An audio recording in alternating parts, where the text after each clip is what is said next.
नमस्कार दोस्तों, मेरा नाम है भालचंद्र। ब्रह्मांड सिद्धास्त्र में आप सभी का स्वागत है। आज के इस वीडियो में हम चर्चा करेंगे पूर्वा भाद्रपदा नक्षत्र की जो स्त्री है वह रिलेशनशिप में उनका जो संपूर्ण नेचर होता है वह किस प्रकार का होता है, रिलेशनशिप में उनकी अपेक्षाएं क्या होती है, रिलेशनशिप के प्रति उनकी दृष्टि क्या होती है, उनका संपूर्ण व्यक्तित्व किस प्रकार का होता है, सभी के बारे में डिटेल में चर्चा इस वीडियो में हम करने वाले हैं। अपना जो चैनल है ब्रह्मांड सिद्धि एस्ट्रो, इस चैनल पर अश्विनी नक्षत्र से लेकर रेवती नक्षत्र तक जो सभी 27 नक्षत्र है, इन सभी 27 नक्षत्र का जो स्त्री वर्ग है वो रिलेशनशिप में किस प्रकार से उनकी अपेक्षाएं क्या होती है, इस विषय पर वीडियो अपलोड हो रहे हैं। आप उसका आनंद जरूर लीजिए।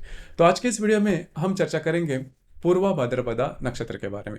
अब ये जो पूर्वा भाद्रपदा नक्षत्र है, ये पूर्वा भाद्रपदा नक्षत्र विभागीय नक्षत्र है। मतलब हर एक नक्षत्र के 4 चरण होते हैं। उसी प्रकार इस नक्षत्र की जो 3 चरण है वो कुंभ राशि में आते हैं और बाकी बचा जो 1 चरण है वो मीन राशि में आता है। तो कुंभ राशि के जो गुणधर्म है यानी कि शनि के, या फिर गुरु के जो गुणधर्म है मीन राशि के, दोनों गुणधर्म इस नक्षत्र की जो स्त्री वर्ग है उनमें आप देख सकते हो।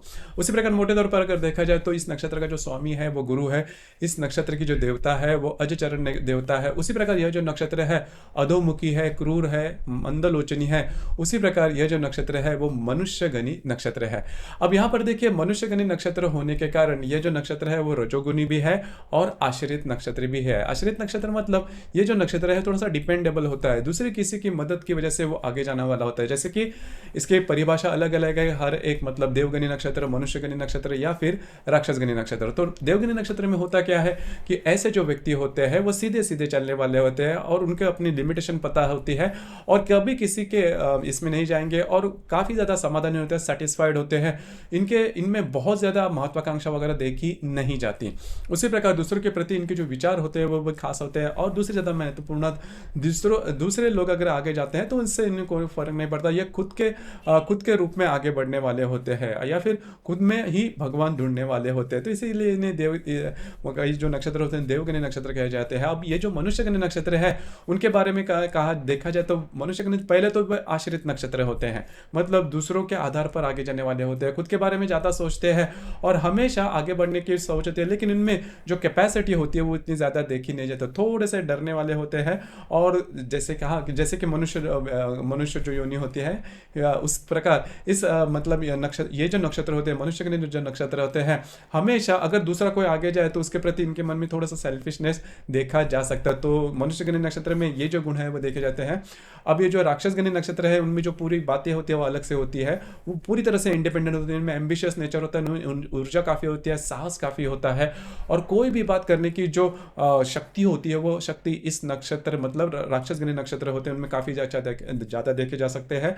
और राक्षसगनी नक्षत्र में आप अनुभव कर सकते हो, मतलब अगर वो जीरो है तो हीरो होने में की जो चाह है वो उनमें देखी जा सकते हैं, कभी किसी से नहीं डरते, किसी परिस्थिति से या फिर व्यक्ति से। तो ये बात इस राक्षसगनी नक्षत्र होते हैं उनमें काफ़ी अच्छी देखी जा सकती है। तो यही बात होती है, मतलब ऐसा बिल्कुल भी नहीं कि देवगनी नक्षत्र मतलब वो भगवान हो गए या फिर राक्षसगनी नक्षत्र मतलब वो राक्षस हो गए, ऐसा बिल्कुल भी नहीं। उसकी वो जो नाम है उसके पीछे का जो अर्थ है वो नहीं लेना, लेकिन उसके जो गुण है वो आपको देखने हैं। तो उसी लिहाज से अगर देखा जाए तो ये जो नक्षत्र है मतलब पूर्वा भाद्रपदा जो नक्षत्र है वो मनुष्यगनी नक्षत्र है, वो दूसरों के आधार पर आगे जाने वाला नक्षत्र है, डिपेंडेबल नक्षत्र है। उसी प्रकार इस नक्षत्र के जो स्त्री वर्ग होता है वो नम्र होता है, सदाचारी होते हैं, ईश्वर भक्त होते हैं और धार्मिक होते हैं, मतलब सीधे सीधे चलने वाले होते हैं।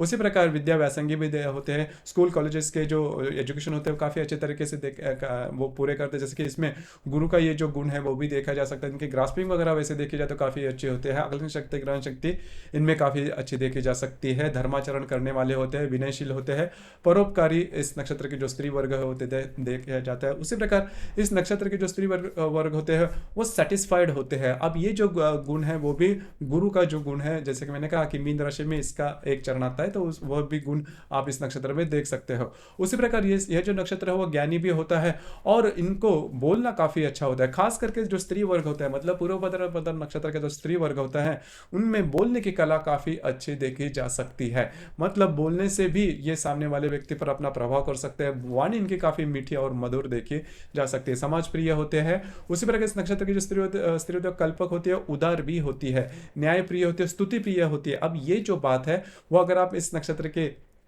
अगर रिलेशनशिप में है तो ये बात आपके लिए काफ़ी इंपॉर्टेंट है। मतलब अगर इनकी स्तुति आप करते हो, इनके बारे में कुछ अच्छे अच्छे प्रेजेस इनको करते हो, तो जो बातें हैं वो आपके लिए काफ़ी ज़्यादा पॉजिटिव हो सकती है, और कुटुंब के प्रति या फिर फैमिली के प्रति इनका जो अट्रैक्शन होता है वो भी काफ़ी अच्छा देखा जा सकता है। थोड़े से कायदे से चलने वाले होते हैं, मतलब सीधे सीधे चलने वाले होते हैं, आउट ऑफ द वे जाके काम करने वाले नहीं होते। जैसे मैंने शुरुआत में कहा कि जो मनुष्य के नक्षत्र करना तो चाहते हैं लेकिन कर नहीं सकते, क्योंकि करने के लिए जो साहस चाहिए वो साहस इस ना मतलब मनुष्य गण नक्षत्र में वैसे देखा नहीं जाता। अब ये जो बात है वो राक्षस गण नक्षत्र में काफी देखी जा सकती है। इस नक्षत्र के जो स्त्री वर्ग होता है वो बुद्धिमान भी होता है, सात्विक तेज इनमें देखा जा सकता है। अमूमन तौर पर जो स्त्री वर्ग होता है उनसे हम एक्सपेक्ट करते हैं कि उनका जो सौंदर्य होता है थोड़ा सा अट्रैक्टिव हो, मैग्नेटिक हो, या फिर थोड़ा तीखापन होता है। कई नक्षत्र के बारे में ये बात होती भी है, जो स्त्री वर्ग होता है उनके बारे में। लेकिन इस नक्षत्र का जो स्त्री वर्ग उनमें सात्विक तेज आप देख सकते हो। हालांकि रहन सहन के मामले में बहुत ज्यादा फैशनेबल या फिर आधुनिकता इनमें देखी नहीं जाती। पति परायण होते हैं, मतलब अगर इनकी विवाह होता है तो पति के प्रति इनकी जो मान्यता होती है वो बहुत ही अच्छी होती है, और संगोपन की कला भी इनको काफ़ी अच्छी आती है। इनकी वाणी जैसे मैंने कहा कि काफ़ी मधुर देखी जा सकती है। और इस नक्षत्र की जो स्त्री होती है वो मतलब थोड़ी सी काम वगैरह अच्छे करने वाले, मतलब इसमें एक बात होती है इस नक्षत्र की जो स्त्री है, गृहिणी की व्याख्या में काफ़ी अच्छे तरीके से, मतलब गृहिणी के जो भी काम होते हैं, घर के जो काम होते हैं वो काफ़ी अच्छे तरीके से कर सकते हैं। हालांकि किचन के जो काम है वो भी काफ़ी अच्छे तरीके से कर सकती है। उसी प्रकार इस नक्षत्र की जो स्त्री होती है रहन सहन काफ़ी अच्छा देखा जा सकता है, नीट एंड क्लीननेस इनमें देखा जा सकता है। धार्मिक होती है, लेकिन धार्मिक का मतलब ये बिल्कुल भी नहीं कि इनमें अंधश्रद्धा देखी जा सकती है। एक लिमिट तक इनको ये पता होता है, मतलब इस नक्षत्र की जो स्त्री को अपनी जो लिमिटेशंस है वो काफ़ी अच्छी तरीके से पता होती है कि कहाँ तक आगे जाना है, तो ये बात इनमें देखी जाती है। तो जैसे हम चर्चा कर रहे थे कि इस नक्षत्र की स्त्री के अगर आप रिलेशनशिप में हैं तो आपके लिए जो बातें हैं वो काफ़ी सरल है। हालांकि जैसे मैंने कहा कि इस नक्षत्र की जो स्त्री है वो मध्यम वर्गीय जो गृहिणी है उसमें आप देख सकते हैं बहुत ज़्यादा फैशनेबल जो बातें या फिर बहुत ज़्यादा इनके जो विचार है काफ़ी एडवांस देखे नहीं जाते, और छोटी छोटी बातों में भी समाधान जिसे सेटिस्फैक्शन जिसे हम कहते हैं वो देखते हैं।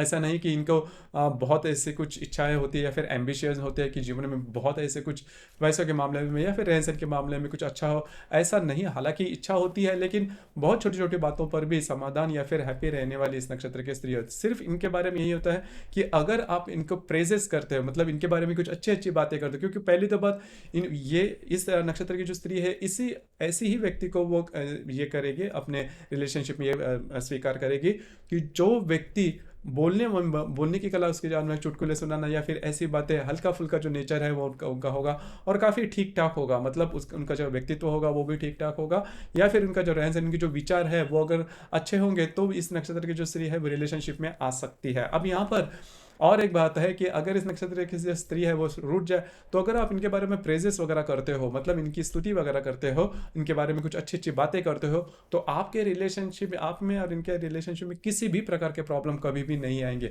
कि थोड़ा सा स्तुति प्रिय होते हैं।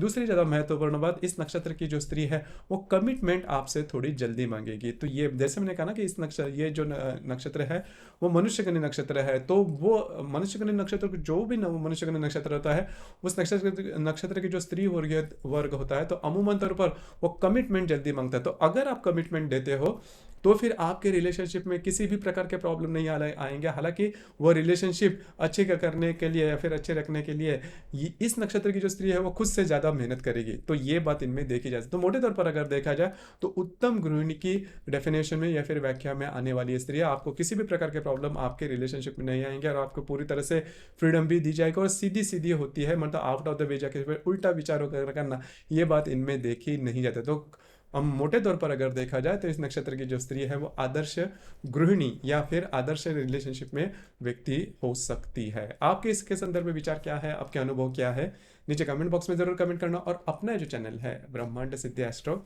इसे भी लाइक शेयर और सब्सक्राइब जरूर करना। धन्यवाद।